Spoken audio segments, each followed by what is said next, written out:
Namaste. I'm Alakanandamar, Ayurvedic doctor and principal of Alandi Ayurveda Gurukula, a unique apprenticeship style Ayurveda school in Boulder, Colorado. So today we're going to talk about protein.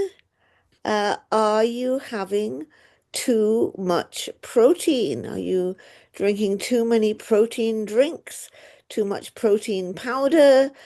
Having too many protein smoothies, and eating too much meat, poultry, fish, eggs, and cheese.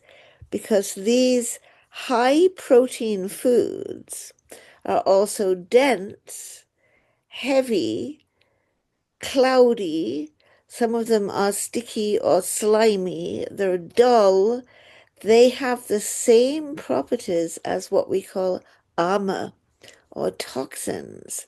So the protein-rich foods, if they're not properly balanced with other foods and not properly spiced and seasoned, are going to tend to clog your channels and create armor or toxins in your body.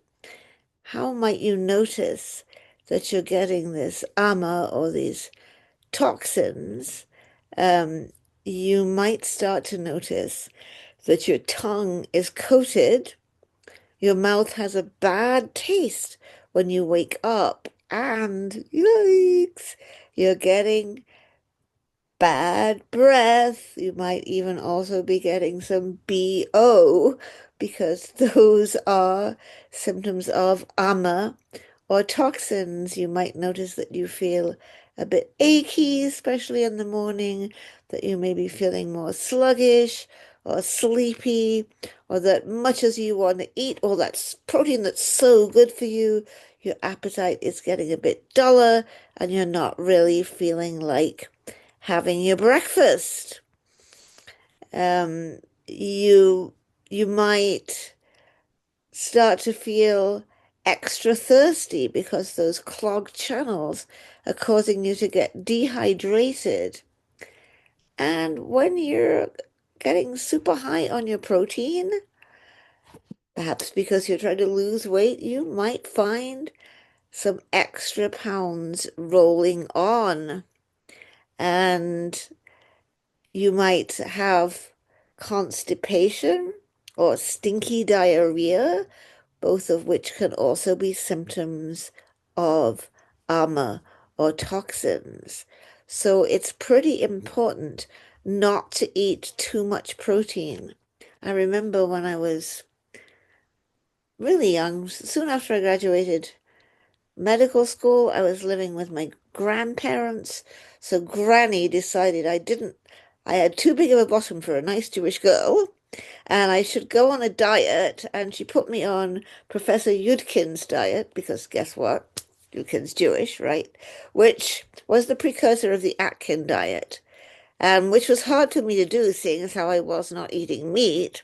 So she'd just give me enormous portions of fish because I hadn't quite reached the point where I'd stopped eating fish. I felt pretty terrible on that diet, and I certainly didn't lose any weight.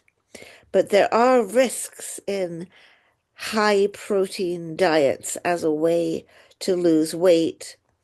It can make you too acidic and cause you to get osteoporosis.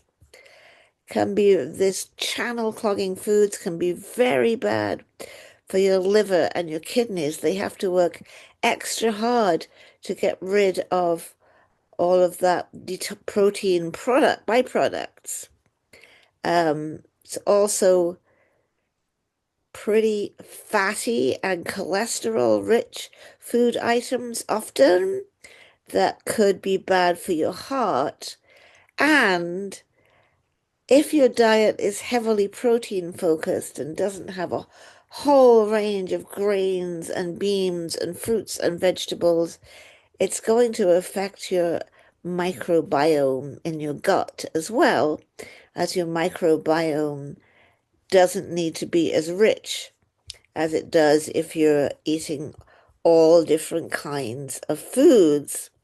So I would especially say try to stay away from factory foods like protein powders because they come from a factory. They're highly processed. They're not real food. Let's get back to having our whole grains, beans and lentils, fruits, vegetables, healthy fats like olive oil, sunflower oil, and if you want to have extra protein, then we've got yogurt, a little cheese, especially soft cheeses. And if you include meat, fish, eggs in your diet, follow the guidelines that I put in other videos. Have those foods, but have them in smaller quantities and not every day. So bear this in mind as you're starting to think about ordering your Thanksgiving turkey and so on. Don't forget to click the like button. We'll see you next week. Namaste.